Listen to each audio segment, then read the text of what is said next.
ഇന്നത്തെ ദിവസത്തിന് ഒരു പ്രത്യേകതയുണ്ട്. ഇന്ന് വൃശ്ചിക മാസത്തിലെ ഷഷ്ടിയാണ്.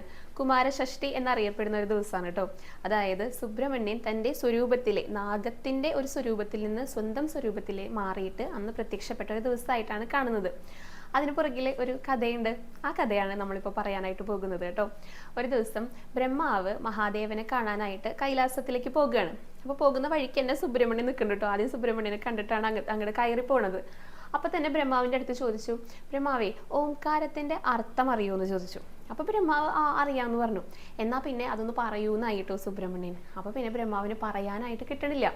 അറിയാമെന്ന് പറയുകയും ചെയ്തു, പക്ഷെ പറഞ്ഞു കൊടുക്കാനായിട്ട് സാധിക്കണില്ല. അപ്പൊ നുണ പറഞ്ഞ പോലെയായില്ലേ, അറിയാത്ത കാര്യം അറിയാം എന്ന് പറഞ്ഞതുപോലെയായില്ലേ. സുബ്രഹ്മണ്യൻ നുണ പറയുന്നത് തീരെ ഇഷ്ടമില്ല കേട്ടോ. അപ്പൊ എന്താ ഉണ്ടായെന്നറിയോ, ബ്രഹ്മാവിനെ ബന്ധനത്തിലാക്കി പിടിച്ച് കെട്ടിയിട്ടു. അങ്ങനെ ചെയ്യാനായിട്ടും പാടില്ലല്ലോ. അപ്പൊ എന്തായി, മഹാദേവൻ വന്നിട്ട് ആ ബന്ധനത്തിൽ നിന്നൊക്കെ മോചിപ്പിച്ചു. അപ്പൊ പിന്നെ ബ്രഹ്മഹത്യാ പാപം എന്നുള്ളൊരു പാപം വന്നു. ആ പാപത്തിൽ നിന്ന് അതിന് പ്രായശ്ചിത്തമായിട്ടാണ് സുബ്രഹ്മണ്യൻ ഒരു സർപ്പത്തിന്റെ ആകൃതി പൂണ്ടിട്ട് തിരോധാനം ചെയ്യുകയാണ് ചെയ്തത്. സർപ്പാകൃതിയിലായിട്ട് പരിണമിച്ചിട്ട് തിരോധാനം ചെയ്തു.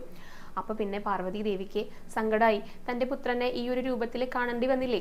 അപ്പൊ ആ ഒരു വൈരൂപ്യം മാറാനായിട്ട് പാർവതി ദേവി എന്താണ് ചെയ്യേണ്ടതെന്ന് മഹാദേവന്റെ അടുത്ത് ചോദിച്ചപ്പോൾ മഹാദേവന്റെ ഉപദേശപ്രകാരമാണ് ഷഷ്ടിവ്രതം നോൽക്കാനായിട്ട് പറയുന്നത്. ഷഷ്ടിവ്രതം നോറ്റിട്ട് സ്വന്തം മകനെ തന്നെ, സുബ്രഹ്മണ്യനെ തന്നെ ഭജിച്ചുകൊണ്ട് വേണം ഷഷ്ടിവ്രതം നോൽക്കാനായിട്ട്. അങ്ങനെ പാർവതി ദേവി 9 വർഷങ്ങളിലായിട്ട് 108 ഷഷ്ടിവ്രതമാണ് നോൽക്കുന്നത്. പഞ്ചമിയുടെ അന്ന് ഒരു നേരം മാത്രം ഭക്ഷണം കഴിച്ചുകൊണ്ട് രാത്രി വെറുനിലത്ത് കിടന്നുറങ്ങിയിട്ട് പിറ്റേ ദിവസം രാവിലെ എണീച്ച് സ്നാനം ചെയ്തുകൊണ്ട് സുബ്രഹ്മണ്യനെ പൂജ ചെയ്തിട്ട് പാരണം.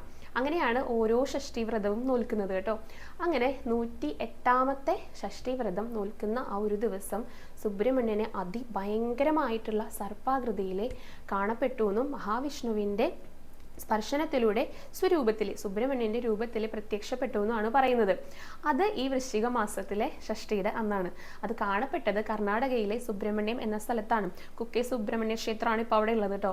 അവിടെ വെച്ചിട്ടാണ് ഈ ഒരു ആകൃതിയിലെ സർപ്പാകൃതിയിലെ ഭയങ്കരമായിട്ടുള്ള സർപ്പാകൃതിയിലെ കാണപ്പെട്ടതും പിന്നീട് സുബ്രഹ്മണ്യന്റെ അതേ ഒരു രൂപം സ്വീകരിക്കുന്നതും രൂപത്തിൽ പ്രത്യക്ഷപ്പെടുന്നതും. അപ്പം അതാണ് ഇന്നത്തെ ദിവസത്തിന്റെ ആ ഒരു പ്രത്യേകത.